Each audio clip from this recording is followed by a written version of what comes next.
Okay, welcome back. I'm going to wrap up. This is part 3 of this introductory lecture. I was so close to finishing. When we were last talking, we were just discussing how seemingly this painting by Vermeer here, this allegory of painting, should be, we would logically think it is the more understandable and the more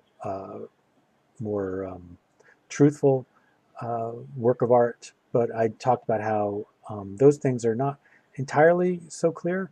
And the reason why I would say that maybe this painting is not the most understandable is because there's so much about how this is put together and so much about the subtlety of this allegory and all the different kind of political meanings and kind of almost Easter egg contents that are placed in here that we just don't understand. And all the art historians who've studied this painting for decades don't understand it. Whereas the Sol LeWitt tells you exactly what it is. There is, in some ways, no more to understand about it than what it tells you it is. So it is, in a way, much more upfront and much easier to understand. So you could make a strong case that the Sol LeWitt is the more understandable work of art. So lastly, beauty. And I think that actually making a definite decision as to which was more beautiful um, is kind of a pointless exercise, but it's useful to think about. Certainly, the Vermeer is a beautiful work of art. The Sol LeWitt has a certain beauty just as a piece of paper. You know, the overall design of the page, the structure of it, you know, of the text. But but the thing that's more beautiful, I would say, in terms of Sol LeWitt, is it's conceptually the idea of a work of art being able to be contained in such a small set of instructions on how to produce it, and that those small set of instructions can create a work of art that is very specifically a Sol LeWitt wall drawing, um, even though the, as I said, the instructions are so absolutely minimal, so bare. um, I think that in of itself is a very beautiful idea, and there's a beauty to things conceptually and a beauty to the way conceptual ideas interrelate. Now, there's a lot of that in the Vermeer as well.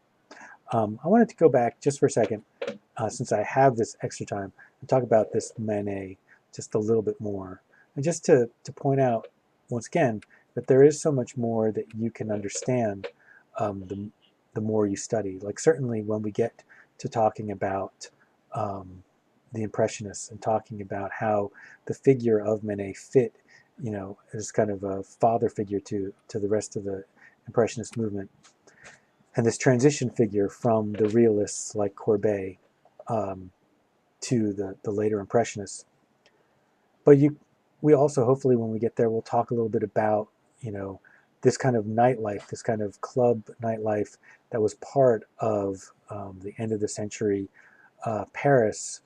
So the Folies Bergère um, is just one of a number of clubs that the Impressionists frequented or made artwork about, and how, in a way, they were using these places as a way to make artwork about the times that they lived in and about the society that they lived in. And and just and so my point is just to think about how much there is that you can understand about a work of art, but also think about how much you can understand just by looking at it in terms of composition and just slowly thinking about things like, is this the back of her reflected in the mirror? And if that is true, is this the reflection of us? Are we the customer? Or can we not see our own reflection in this view? And is that a reflection of the other young woman? Does she not quite match up? Right?